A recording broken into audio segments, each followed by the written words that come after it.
হাতটা আবার রিটার্ন করেছি। এবার লিস্টটা ধরে বলে, ও কাস্টমার, দুঃখিত হয়ে গেলাম ভাই, এখন তো তোমাকে কোনো মাল দিতে পারবো না, কারণ মসজিদ থেকে আমার রব আমাকে ডাকতেছে। সুবহানাল্লাহ বলে। আমার মালিক আমাকে ডেকেছে, আমি মালিকের পায়ে হাজিরা দেবার জন্য চলে যাব।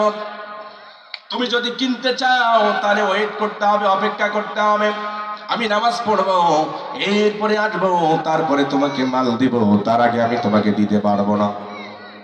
কাস্টমার ডেকে বলে, ভাই তুমি যদি এখন আমাকে না দাও তোমার দোকান থেকে কিনবো না, অপেক্ষা করার মতো সময় আমার কাছে নাই। আমরা মুসলমান হইলে কি করতাম? নামাজ নাই পরে পড়ে নেব না, আগে বেচা কেনা করিনি, সকাল থেকে জোহর পর্যন্ত কোনো বেচা কেনা নাই, আর লম্বা লিস্ট বেচা কেনা করলে অনেক লাভ হবে। কথা বলেন ঠিক? কিন্তু আল্লাহর গোলাম নও মুসলিম বললেন, ভাই তুমি যদি আমার দোকান থেকে নাও কেন, আমার রব আমাকে ডেকেছেন, দুনিয়ার কোনো কাজ আমার কাছে মূল্যবান নয়, এখন আমি আমার রবের পায়ে সিজদায় লুটিয়ে পড়ার জন্য ব্যস্ত হয়ে গেছি। সুবহানাল্লাহ বলে। পার্শ্ববর্তী ইহুদি যারা ছিল একে অপরের সমালোচনা করতে শুরু করলো, দেখো কি ধর্ম গ্রহণ করেছে, সকাল থেকে দুপুর পর্যন্ত কোনো বেচা কিনা নাই, একটা কাস্টমার আসলো তারপরও বেচা কিনা করতে পারলো না, কি ধর্ম গ্রহণ করেছে। ক্রিটিসাইজ করতে লাগলো, সমালোচনা করতে লাগলো। কিন্তু মুমিন যারা, মুসলমান যারা, দুনিয়ার কোনো মানুষের ক্রিটিসাইজ আর সমালোচনাকে পরোয়া করে নাকি? অনেক সময় যুবক মারো দাড়ি রাখলে বলে যে, এই তুই হুজুর হয়ে গেছিস নাকি, কয় কিনা? একটু জুব্বা পরে গেলে পারে কত কথা বলে হুজুরদেরকে, হুজুররাই তো কাপড়ের দাম বাড়াইলো। কথা বলেন ঠিক কিনা?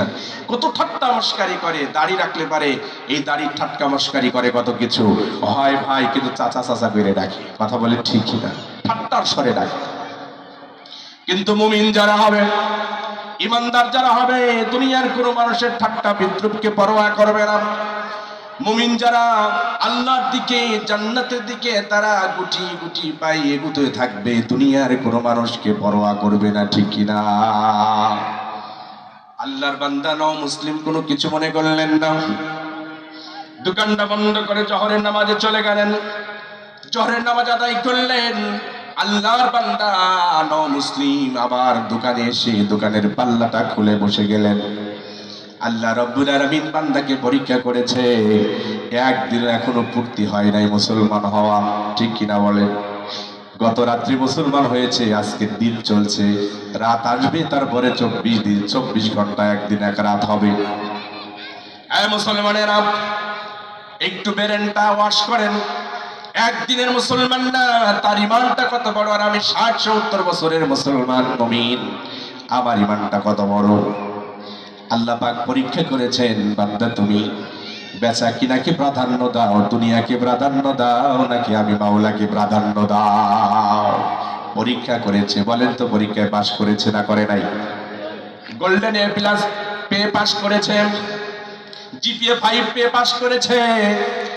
এবার আল্লাহর বান্দার দোকানে জোহরের নামাজের পর এত বেচা কিনা হয়েছে, সন্ধ্যা পর্যন্ত, এশা নামাজ পর্যন্ত আল্লাহর বান্দা বেচা কিনা করেছে। এত বেচা কিনা করেছে, এক মাসেও এত বেচা কিনা আল্লাহর গোলামের দোকানে হয় না।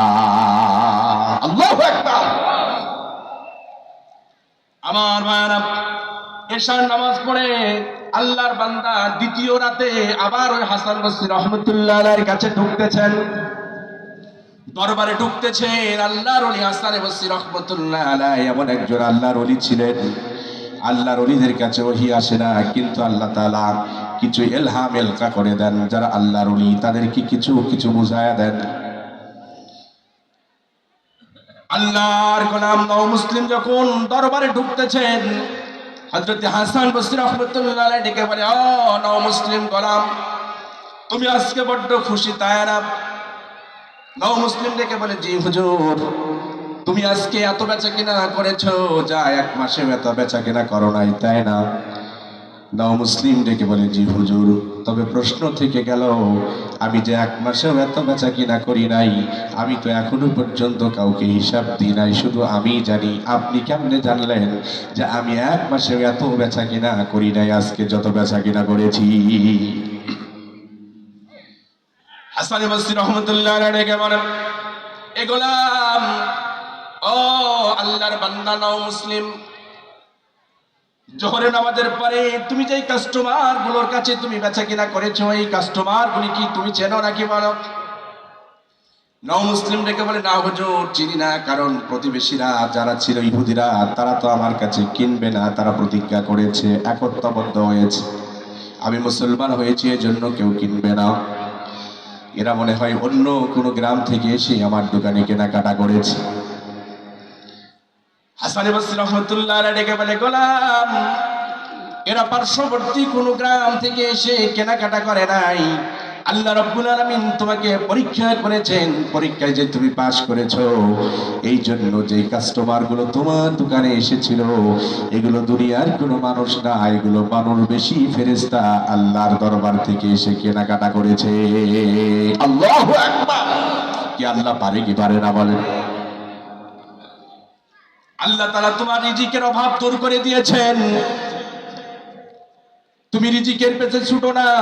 আল্লাহ পাক রব্বুল আলামিন তিনি বলেন, পৃথিবীতে এমন কোন সৃষ্টিজীব আমি পৃথিবীতে সৃষ্টি করি নাই যার রিজিকের বন্দোবস্ত আমি আল্লাহ রব্বুল আলামিন আমার হাতে গ্রহণ করি নাই। শুধু মানুষ নয়, পৃথিবীতে যত মাখলুকাত রয়েছে সকল মাখলুকাতের রিজিক দেন কে?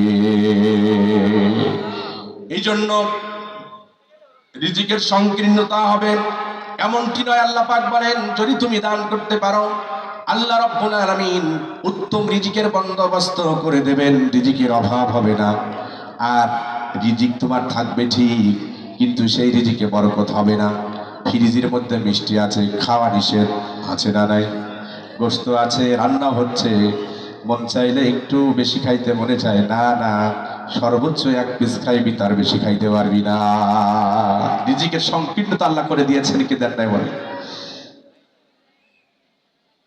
ফ্রিজে অনেক কিছু রয়েছে, রান্না হচ্ছে, অনেকে খায়, কিন্তু খাইতেও মনে চায়, কিন্তু আল্লাহ পরিমিত করে দিয়েছেন, খাইতে পারবি না, খাইলে মরছিস, খাইলেই মরবি। আমরা অনেক সময় একটু ভালো খাবার খাইলে গ্যাস্ট্রিকের ওষুধ খাওয়া লাগে না, লাগে না? কিন্তু গরিব মানুষ যারা, রিক্সাওয়ালা যারা, তাদের কাছে কোনো